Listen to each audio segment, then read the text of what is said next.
Saudara, Polri turut menyelidiki keluarnya surat rapid test untuk buronan Joko Chandra. Brigjen Prasetyo Utomo diduga ikut berperan menerbitkan surat itu selain surat jalan untuk Joko Chandra. Indonesia Police Watch menyebut kasus ini tak dilakukan seorang diri oleh Brigjen Prasetyo, namun diduga ada jenderal polisi lain terlibat. IPW menyebut Joko Chandra sudah berada di Kuala Lumpur, Malaysia.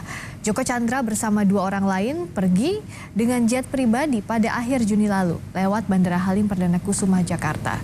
Ketua Presidium IPW Neta Espani menilai kasus terbitnya sejumlah surat rekomendasi untuk Joko Chandra bukan ulah pribadi oknum jenderal polisi Bareskrim saja, namun ada oknum jenderal lain terlibat. Setelah kita telusuri bukan hanya konspirasi jahat para jenderal, tapi konspirasi pejabat sipil juga terjadi di sana ya.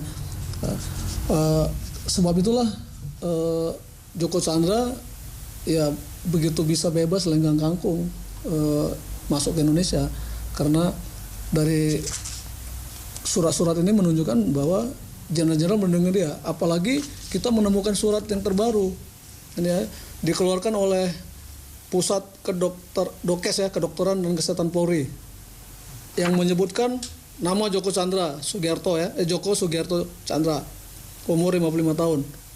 Jabatan Konsultan Biro Korwas PPNS Bareskrim Polri. Alamatnya Jalan Trunojoyo nomor 3, Kebayoran Baru, Jakarta Selatan. Dengan adanya surat ini, nyata-nyata ya Joko Chandra menjadi begitu sakti ya. Sehingga dia bisa bebas kemana saja tanpa tersentuh, tanpa